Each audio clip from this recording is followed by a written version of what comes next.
성경은 하나님의 말씀을 기록한 책입니다.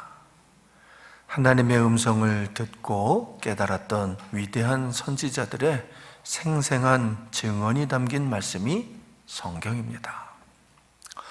여러분, 그런데 그분들이 들었던 하나님의 말씀은 주로 어떤 내용이었을까요? 사실 성경에는 여러 가지 말씀들이 참 많이 나옵니다. 선지자들이 직접 들은 예언의 말씀도 있고요, 성령님께서 감동과 깨달음을 주신 시편의 말씀도 있습니다.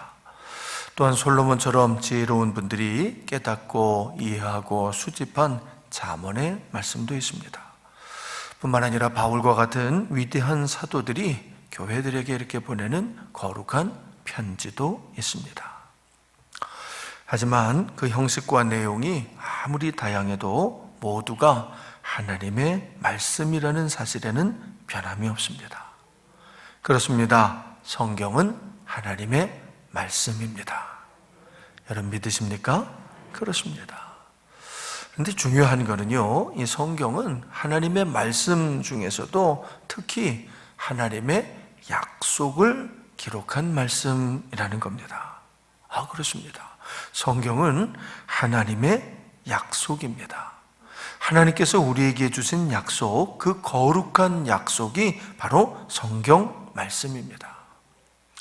여러분, 성경을 구약과 신약으로 나누는데, 이 구약은 옛 약속이라는 뜻이고요, 신약은 새 약속이라는 뜻입니다.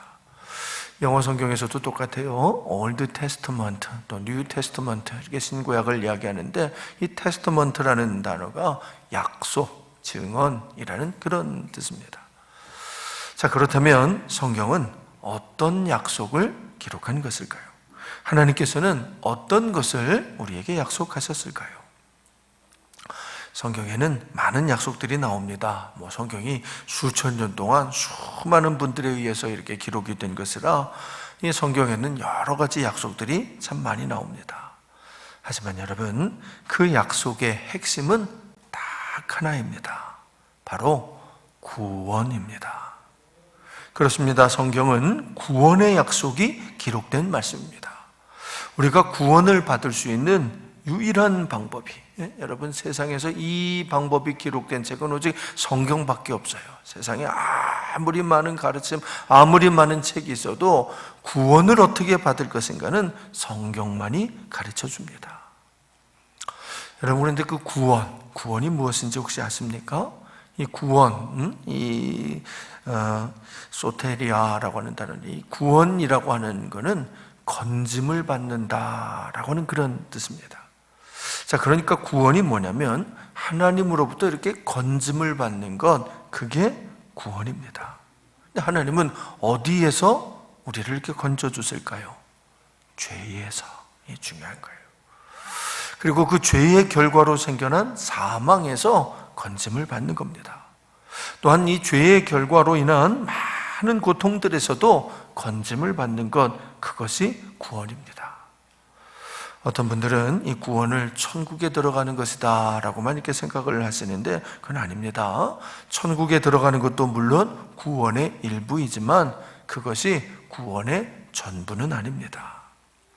구원은 말 그대로 건짐을 받는 겁니다. 바로 죄로부터, 죄에서 건짐을 받는 겁니다. 여러분, 우리 인생의 모든 문제는요, 다 이 죄 때문에 생겨난 것입니다.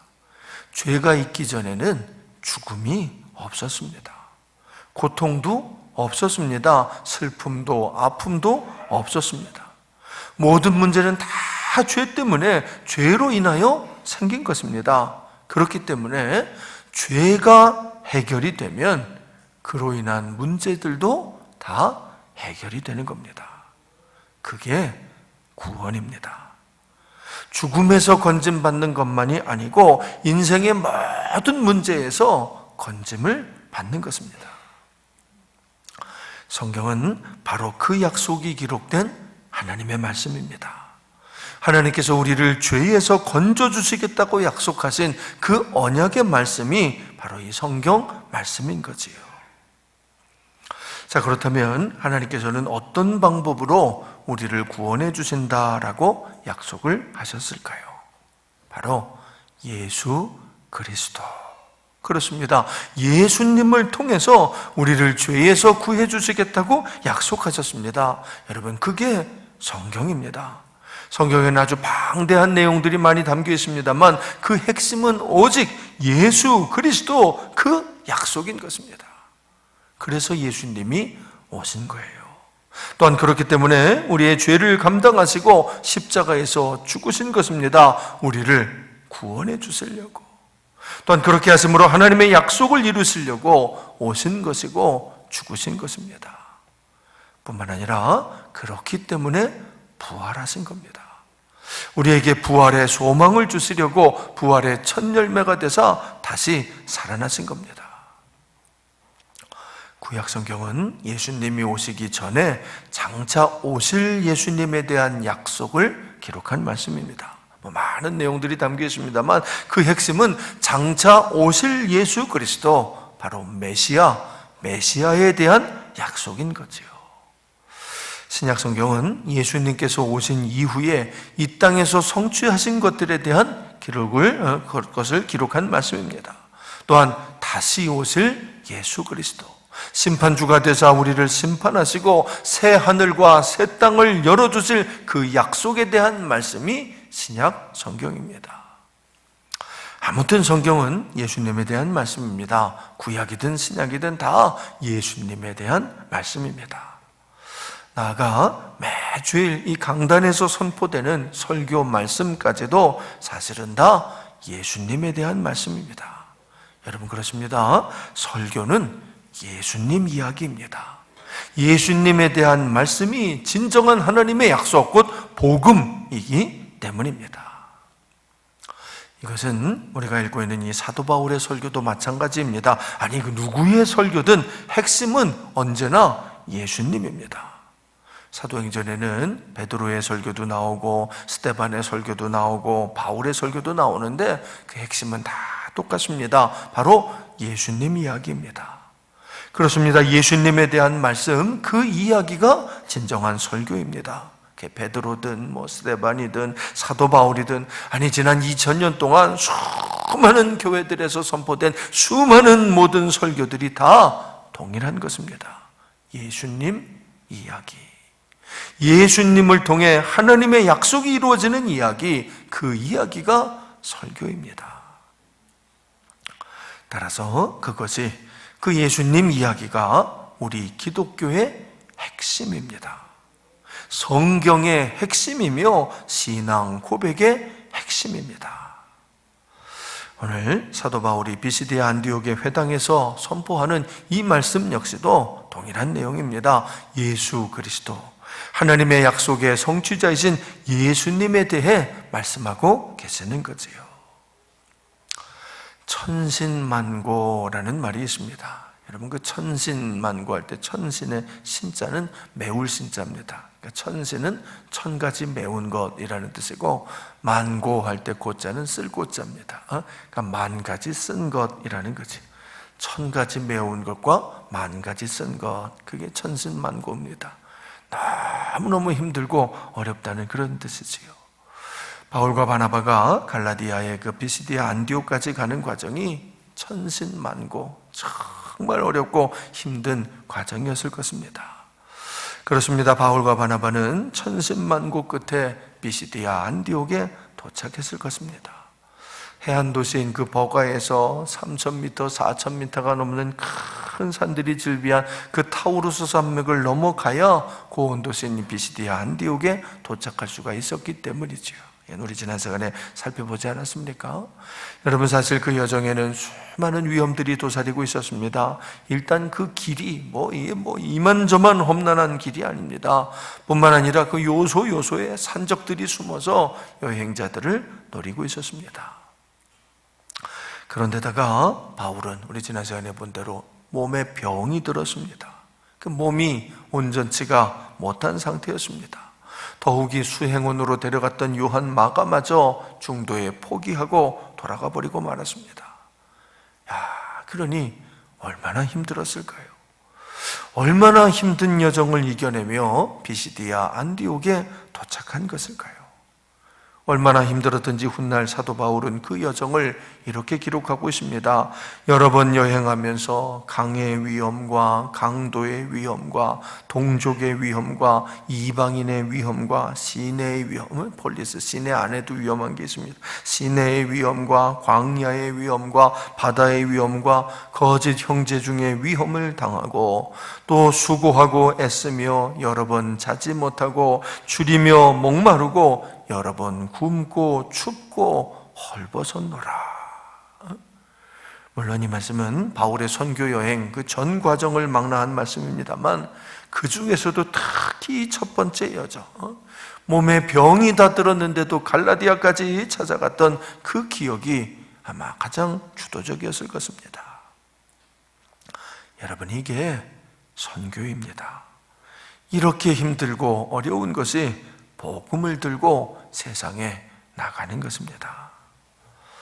아무튼 그렇게 힘들게 갈라디아 지방에 비시디아 안디옥에 도착을 했습니다. 다행스러운 것은 그 비시디아 안디옥에는 유대인들이 제법 많이 모여 살고 있었다는 겁니다. 그래서 그 유대인들을 위한 회당이 다 있었고, 회당도 있었고, 매주 안식일이 되면 그 회당에 모여서 예배를 드리고 있었습니다. 그 예배는 물론 유대인들이 있었습니다만 유대인들만 있는 건 아니고 유대교로 개종한 이방인들도 있었고, 또 아직 개종은 안 했지만 유대교에 관심을 가지고 있는 그런 이방인들도 많이 참여하고 있었습니다. 감사하게도 바울과 바나바가 그 예배당에 딱 들어갔더니 모두가 그냥 기뻐하며 환영을 합니다. 그리고 회당을 책임지는 회당장들은 바울과 바나바에게 말씀을 좀 전해달라고, 설교해달라고 요청하기까지 했습니다. 그런데 여러분, 그럴 수밖에 없는 것이, 여러분이 바울이 보통 분이 아니거든요. 바울이 바리새인 중에 바리새인입니다. 여러분, 그 당시에 바리새인은 다 합쳐서 6,000명밖에는 없었습니다. 유대 전체에 딱 6,000명만 바리새인들이었던 거죠. 그런 바리새인이 율법을 철저하게 연구하고 율법대로 살아가는 그 구별된 존재인 바리새인이, 바리새인이라는 말 자체가 구별된 사람들이라는 그런 뜻입니다. 그 외진 곳에 비시디아 안디옥 해발 1200m가 넘는 타우르스 산맥 그 너머의 그 동네까지를 찾아온 겁니다. 그러니 얼마나 귀한 손님이었겠습니까? 게다가 이 바울은요, 바리새인이면서 동시에 가말리엘의 문화생이었습니다. 여러분, 가말리엘은 지금까지도 인정받는 최고의 랍비입니다. 그 위대한 랍비의 제자가 비시디아 안디옥 회당을 찾아온 거지요. 그러니까 요즘식으로 말하면 세계 최고의 가장 권위 있는 신학대학교 교수님이 저 시골에 있는 그런 산골에 있는 작은 교회를 찾아왔다, 이런 그런 느낌인 거지. 그러니 당연히 말씀을 전해달라고 요청할 수밖에 없었을 것입니다. 그러자 사도 바울은 그들이 잘 알고 있는 이 구약 성경의 말씀을 풀어주기 시작했습니다. 창세기부터 시작해서 출애굽기를 넘어 사사기와 사무엘서까지 쭉 말씀을 이어간 거지요. 그러면서 바울은 그 말씀들 중에서 메시아에 대한 약속, 특히 다윗에게 약속하신 하나님의 그 메시아 약속을 딱 짚어냅니다. 그리고는 그 약속의 성취로, 다윗에게 주신 약속의 성취로 예수님이 오셨다라고 하는 것을 선포합니다. 우리 23절 말씀을 같이 읽어보겠습니다. 시작. 하나님이 약속하신 대로 이 사람의 후손에서 이스라엘을 위하여 구주를 세우셨으니 곧 예수라. 이 사람의 후손, 다윗의 후손에서 구주가 나셨는데, 메시아가 나셨는데 그분이 예수님이다 라고 하는 거죠. 예수님이 하나님이 약속하신 바로 그 메시아시다라는 겁니다. 또한 바울은요, 세례 요한도 예수님을 알아보고 인정했다라고 말씀합니다. 자, 우리 25절도 함께 읽겠습니다. 시작. 요한이 그 달려갈 길을 마칠 때에 말하되 너희가 나를 누구로 생각하느냐? 나는 그리스도가 아니라 내 뒤에 오시는 이가 있으니 나는 그 발에 신발끈을 풀기도 감당하지 못하리라 하였으니. 여러분, 이 세례 요한은요, 그 당시에 유대인들에게는 하여튼 가장 존경을 받았던 이름난 선지자였습니다. 유대인이라면 어디에서 사는 사람이건 다 다 알고 있는, 다 존경하는 아주 유명한 선지자가 세례 요한이었던 거지요. 그런데 그 유명한, 그 위대한 세례 요한도 예수님을 인정했다고, 예수님 앞에서는 자신은 신발끈을 풀 자격도 없다라고 말했다는 겁니다. 신발끈을 푼다는 건 그건 노예들이 하는 일인데, 그러니까 자신은, 세례 요한은 예수님 앞에서 예수님의 노예가 될 자격도 없다라고까지 이렇게 예수님을 인정했다라는 거지요. 하지만 안타깝게도 예루살렘 주민들은 그분을 알아보지를 못했습니다. 자, 우리 27절을 함께 읽습니다. 시작. 예루살렘에 사는 자들과 그들 관리들이 예수와 및 안식일마다 외우는 바 선지자들의 말을 알지 못하므로 예수를 정죄하여 선지자들의 말을 응하게 하였도다. 이렇게 말이 좀 이렇게 꼬여 있어가지고 여러분들 잘 이해가 잘 어려우실 텐데, 잘 보시면 예루살렘에 사는 자들과 그들 관리들이, 그러니까 예루살렘 주민들과 그 유대인 지도자들이 안식일마다 성경 말씀은 잘 암송을 하면서도, 그렇죠? 모여가지고 성경은 잘 외우고 달달달달 외우고 있으면서도 정작 그 말씀의 진의는, 그 뜻은 알지를 못하고 메시아로 오신 예수님을 정죄했다는 겁니다.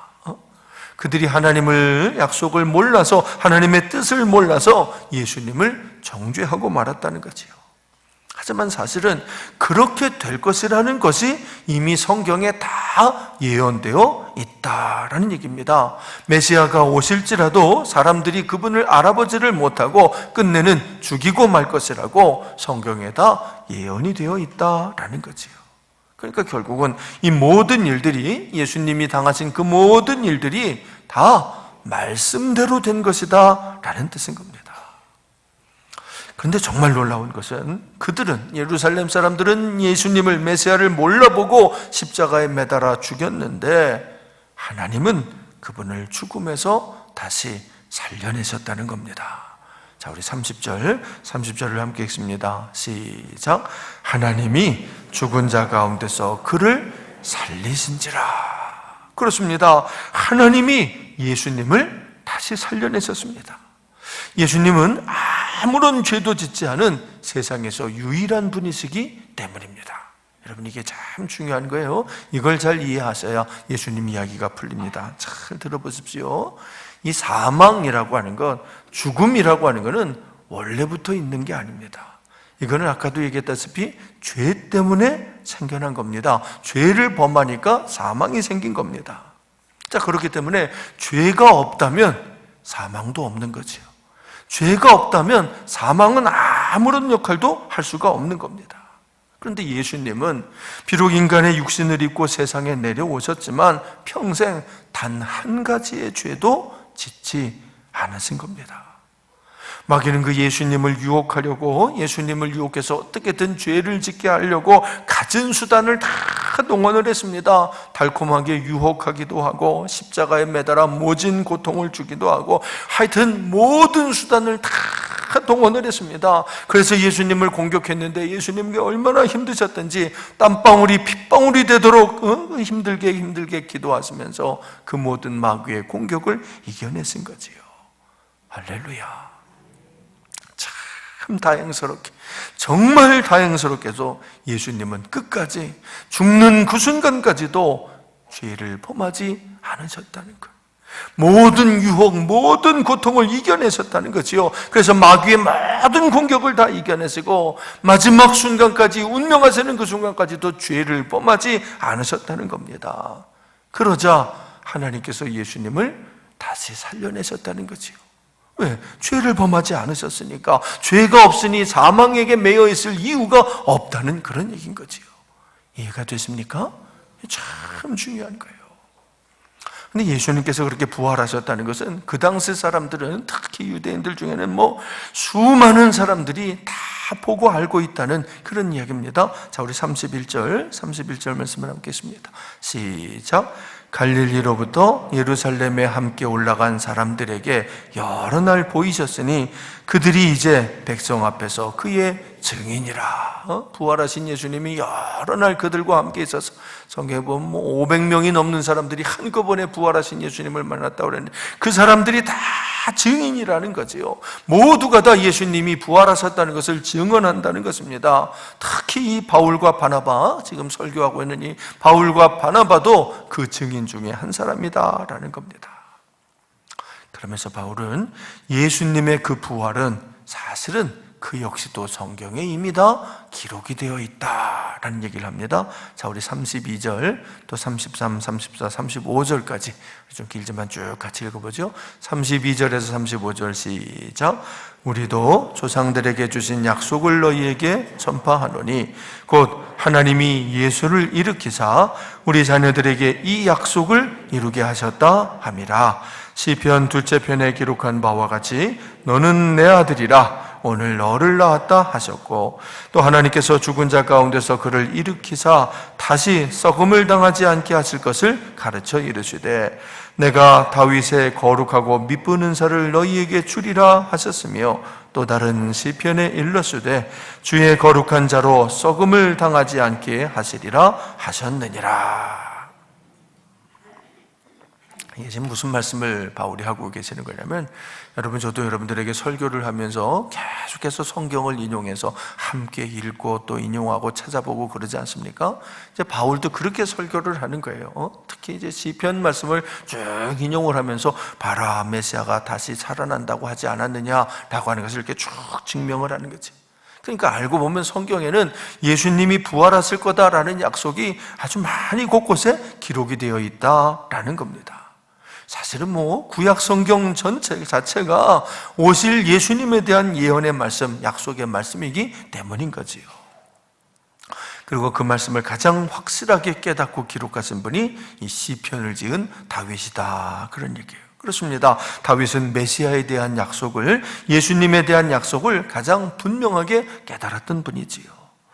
비록 그 다윗은 무덤에 묻혔지만 다윗이 믿었던 그 하나님의 약속은 정확하게 이루어졌다라고 말합니다. 자, 우리 36절 또 37절 두 절을 함께 봅니다. 36, 37 시작. 다윗은 당시에 하나님의 뜻을 따라 섬기다가 잠들어 그 조상들과 함께 묻혀 썩음을 당하였으되 하나님께서 살리신 이는 썩음을 당하지 아니하였나니. 다윗은 죽었지만 다윗이 기다리던 메시아 우리 주님 예수 그리스도께서는 확실하게 다시 살아나셨다는 겁니다. 수없이 많은 사람들이 예수님 부활의 증인이고 지금 이 말씀을 전하고 있는 바울과 바나바 역시 그 증인이다라는 말씀인 거지요.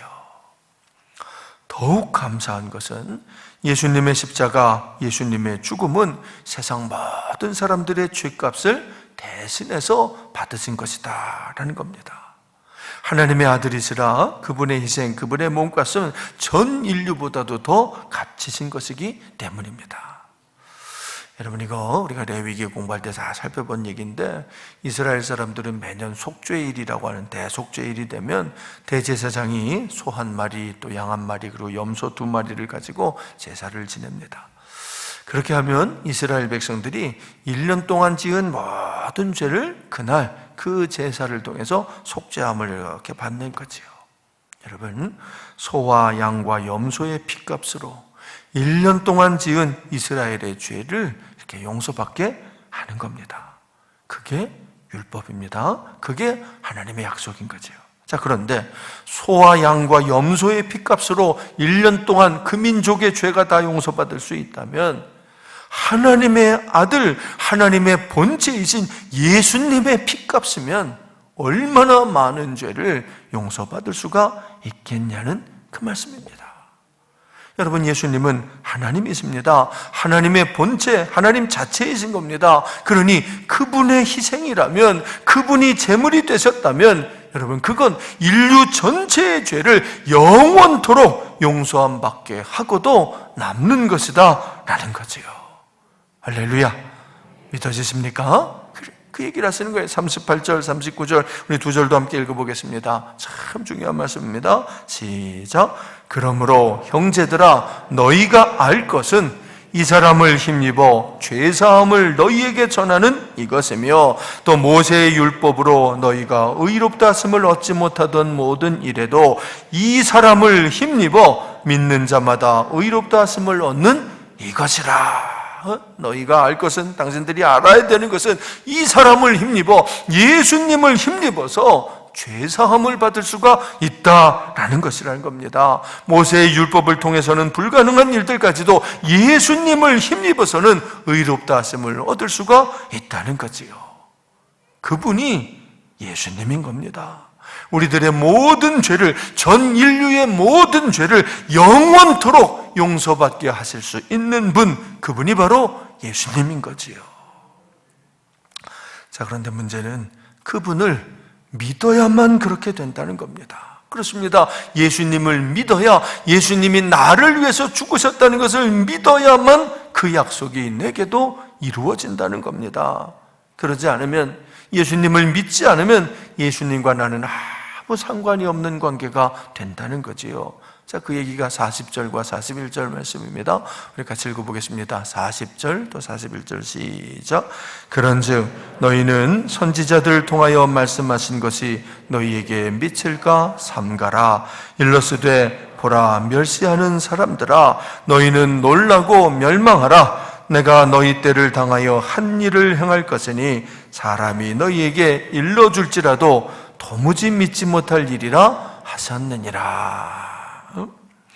사람이 너희에게 일러줄지라도 도무지 믿지 못할 일, 도무지 알지 못할 일이 하나님이 하실 거다. 그게 예수님이다. 그런데 성경은 이미, 이게 하박국서에 나오는 얘기거든요. 성경은 이미 이런 일이 있을 거라고.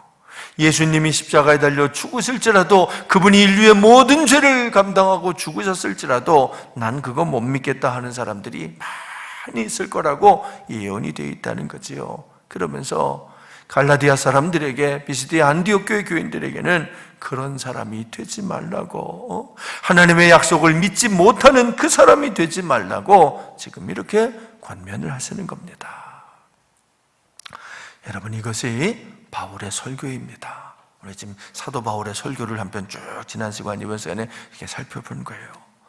오직 예수, 예수님에 대해 설교하는 거지요. 누가가 사도행전을 통해 우리에게 이 바울의 설교를 들려주는 이유는 아주 분명합니다. 설교가 무엇인지, 말씀이 무엇인지, 복음이 무엇인지, 우리는 무엇을 믿고 무엇을 전해야 하는 것인지 그것을 가르쳐주는 것입니다. 여러분, 그렇습니다. 말씀은 구약성경이든 신약성경이든 다 예수님 이야기입니다. 하나님의 약속은 오직 예수 그리스도를 통해 성취되는 것입니다. 예수님은 바로 하나님의 약속, 즉 이 성경 말씀을 성취하시려고 오신 것입니다.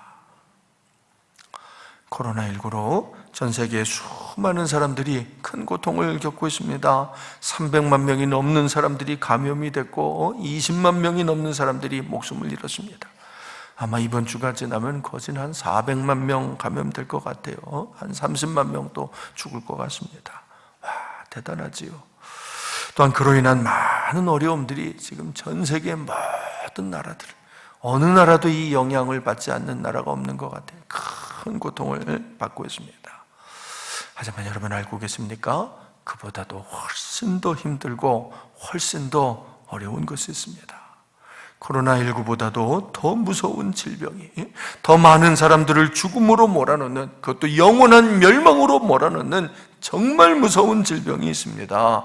바로 죄입니다. 그렇습니다. 죄는 이미 모든 인류를 다 감염시켰습니다. 전 세계 모든 인류 중에 죄가 없는 사람이 한 사람도 없습니다. 그 죄는 모든 인류를 감염시키고 모든 인류를 죽음으로, 그것도 영원한 멸망으로 몰아가고 있습니다. 그 죄에서 구원받는 유일한 길은 오직 예수님밖에 없습니다. 예수님만이 길이요 진리요 생명이십니다. 여러분, 우리의 복음은 그 예수님을 증거하는 것입니다. 우리의 사명은 바로 그 예수님을 온 세상에 전하는 것입니다. 우리 교문교회, 우리 성도들은 오직 예수님만 전하는 분들이 되시기를 주의 이름으로 축원드립니다. 함께 기도하겠습니다.